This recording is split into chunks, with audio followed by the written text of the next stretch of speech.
Howdy, homesteaders. I'm finally getting around to making my toolbox.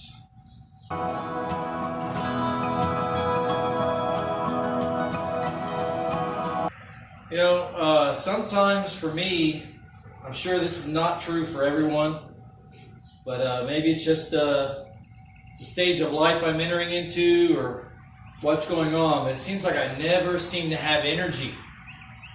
And it's really hard for me sometimes just to get started on things, but I'm going to do my best. So I'm going to go ahead and put this toolbox together and see how that goes.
Now, every now and then, I'll actually take the time to find and read the instructions.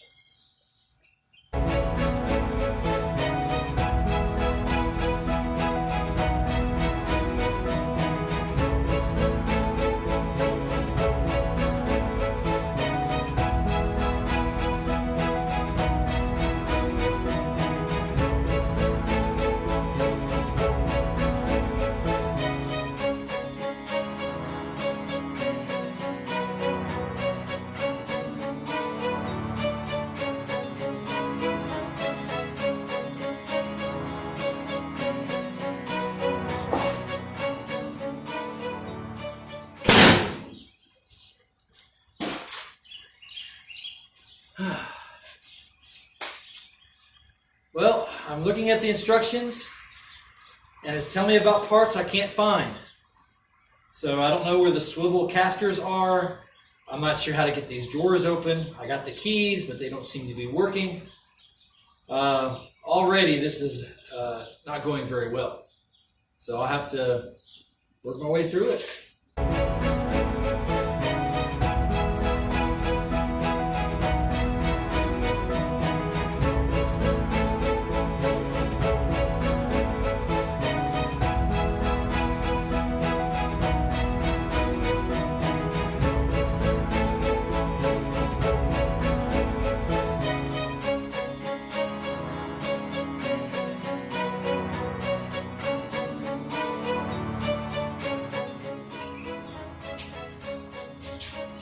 It's times like these when you just realize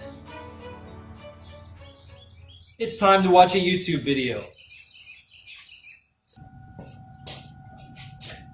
Well, watching a YouTube video did the trick. Now, I didn't get the information I was looking for. It's not like I watched a video where they showed me how to open these drawers. Okay? I had to watch it, and I had to pay close attention to what he was doing with his fingers as he opened the drawer. And apparently there's these little switches that you have to click or you have to move over just to get the drawers to open. So there you have it. I'm sure people who use these boxes a lot probably already know that. But me, I've never used one of these boxes before, so there you go. But I got the drawers open, and that's where the missing parts were.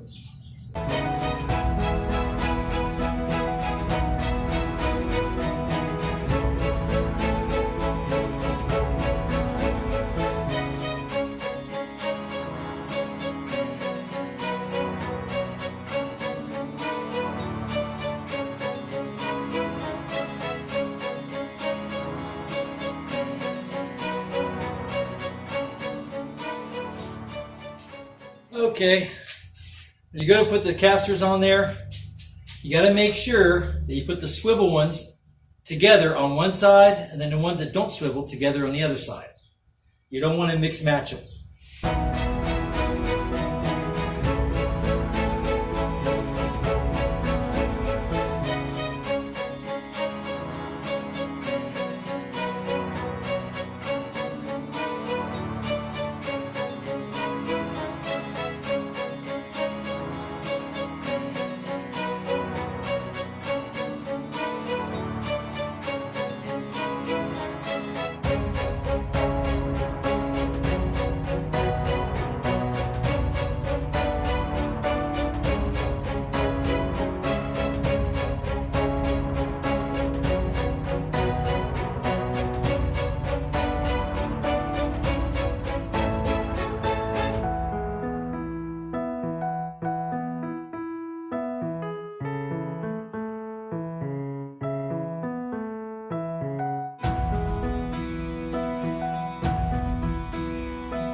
So far, I just put the casters on the bottom.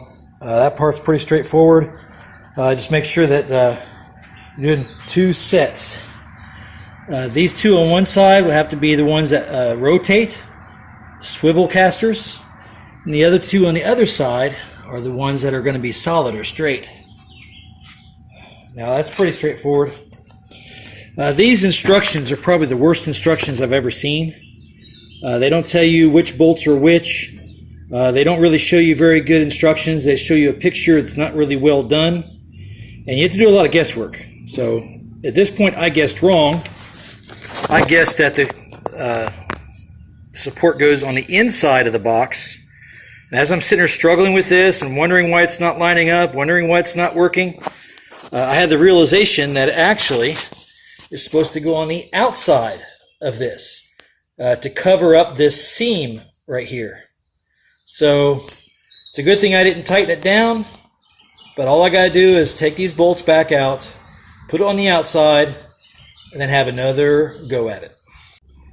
Okay, that's the correct way that it goes. The post goes on the outside.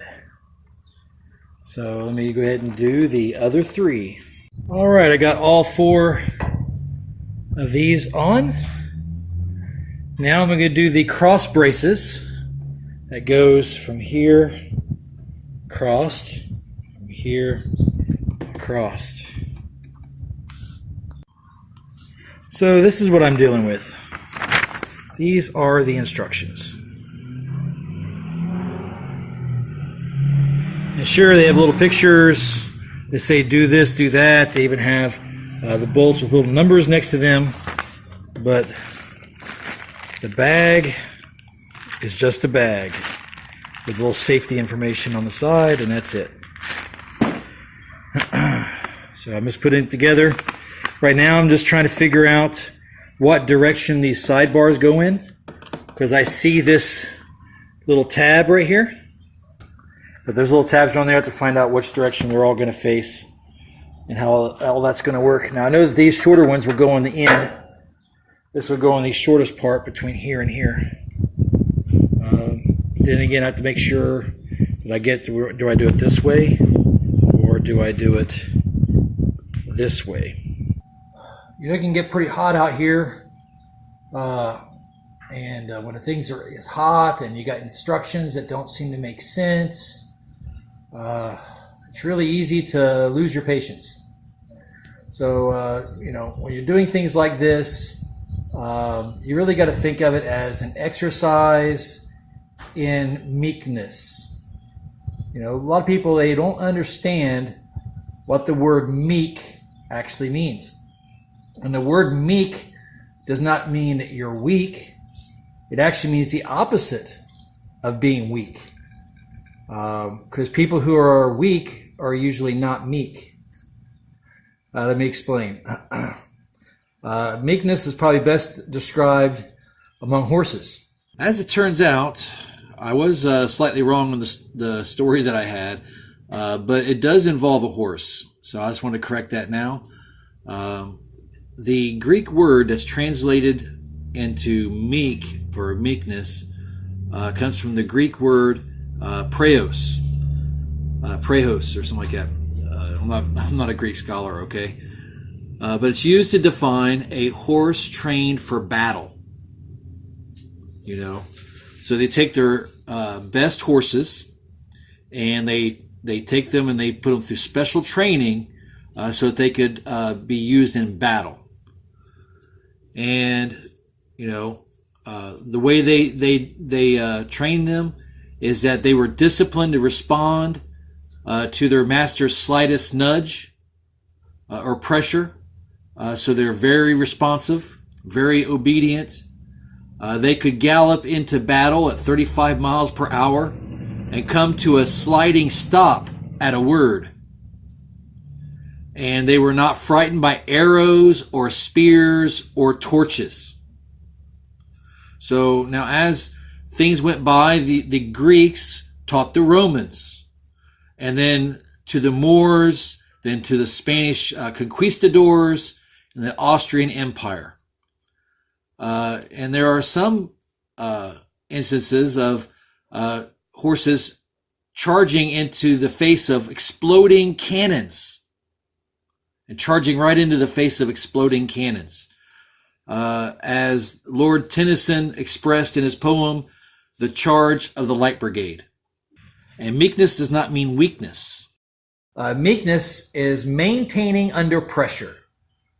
That when the pressure is on and things are uncomfortable and things are not going your way and you don't like the way things are going and the pressure is on and you just got to get stuff done and it's hot and all these things are going wrong, and you continue with a peaceful and a quiet spirit. And there are a lot of people out there that are rough and they're tough and they say that they're strong. But every time something doesn't go their way, they're the first ones to whine about it. The first time things don't go their way, they're the first ones to try to beat somebody up because of it, because they want it to go their way, right? Like always having things going your way somehow makes you strong. But true strength in meekness is when things don't go your way and the pressure is on. And instead of reacting in a wrong way, you don't let it affect you. And that takes a lot of strength. And so that's what this is. It's an exercise in meekness and patience and endurance. I'm encouraged. I like it whenever I can test myself on these levels. As I'm battling with the temptations to get mad and temptations to get frustrated and temptations to get despairing over what I'm doing. While I'm battling with those temptations, I notice something. I have this wonderful ice water in a jar. And do you know why there's a mustache on this ice water that's in a jar? It's because my wife loves me.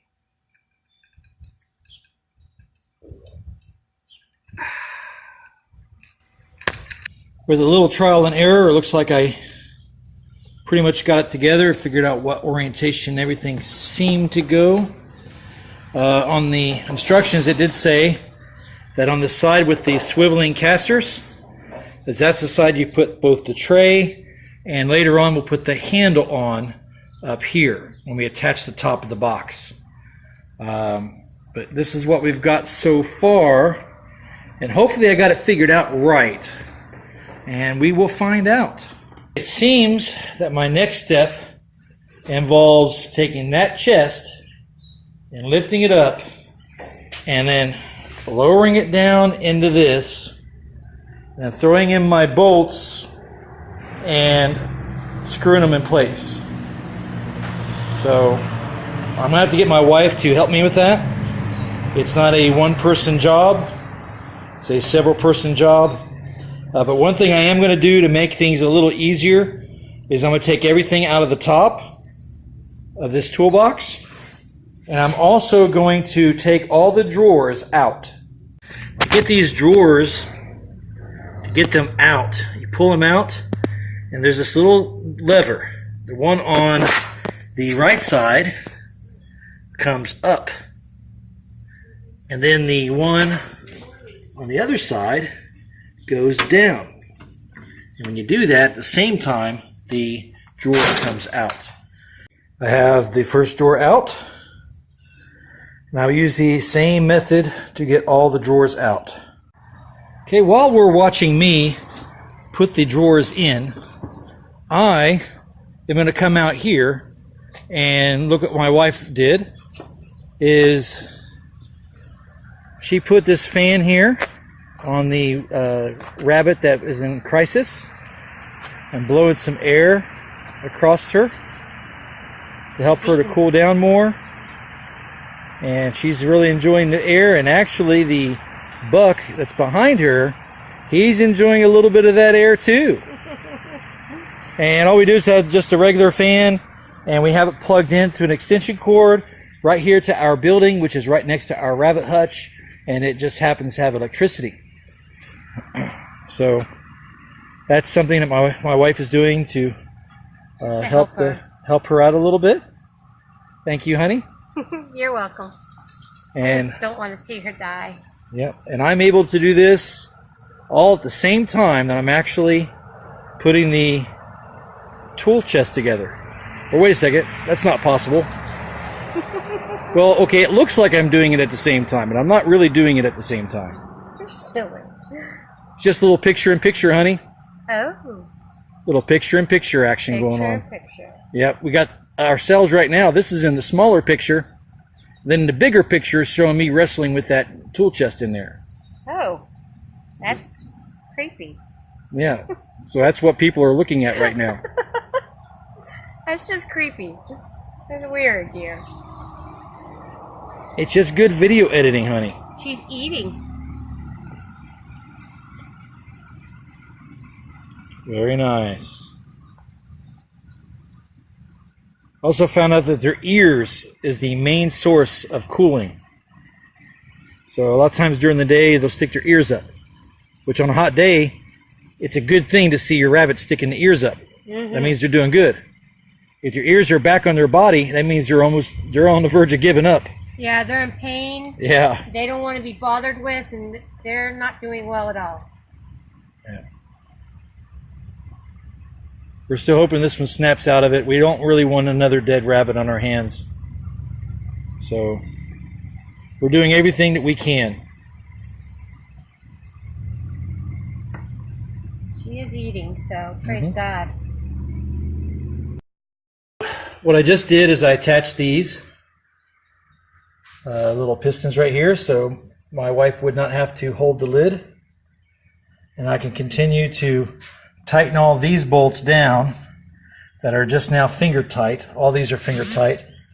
Now it looks like I ran out of the type of nuts that looks like it goes on here, which is that one, which is the same nut I've been using on this all the way around.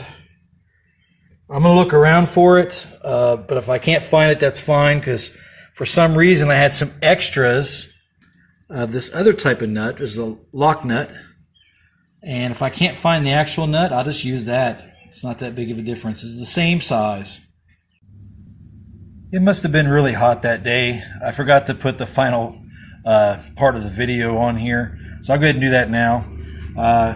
Now, I did show on the last clip that this was supposed to have been like the self-locking nut.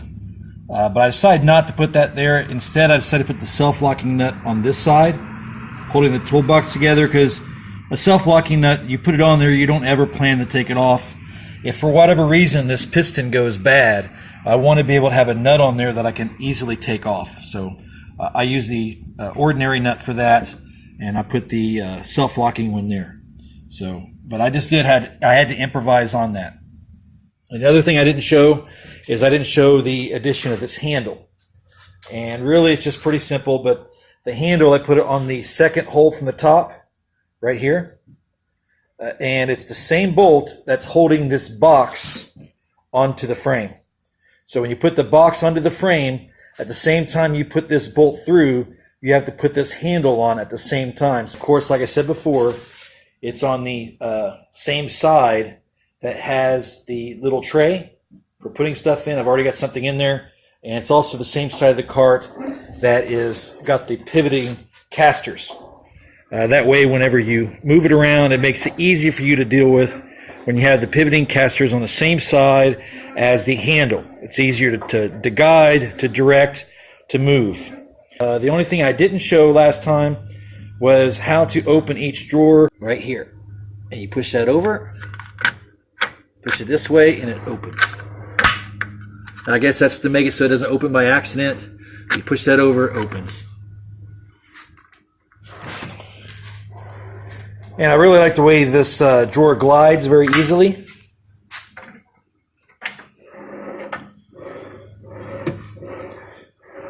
When getting a toolbox, you want to make sure that it has an easy glide. Roll bearing drawers. If it's just a friction drawer, it might seem a good idea because of how cheap they are. But then when you get this thing loaded down with tools and you're wrestling with your box just to try to get your tools out, then you'll really wish you would have gone with the slightly more expensive route. I think pretty much most toolboxes today have the roller bearing drawers, but still it's something to be noteworthy of. I really hope this has really been helpful to you, building up knowledge a little bit, helping you out. And really, it wasn't as easy as I thought it was going to be. I thought simply I just follow the directions, put it together. How hard could it be? But it was some, there's some difficulty involved. So you just have to be willing to just know that ahead of time. Just deal with it, and you'll get through it. And it helps to have someone to help you out. And also, it helps to be meek. In my past experiences and times that I was not meek, and I lost my temper, it didn't solve anything. If anything, it caused more problems. It's a lot more difficult to think straight when you're angry. But when you're calm, cool, and collective, you can actually have rational thought, think things through, come up with a solution, and actually things turn out much better if you just stay meek. So until next time.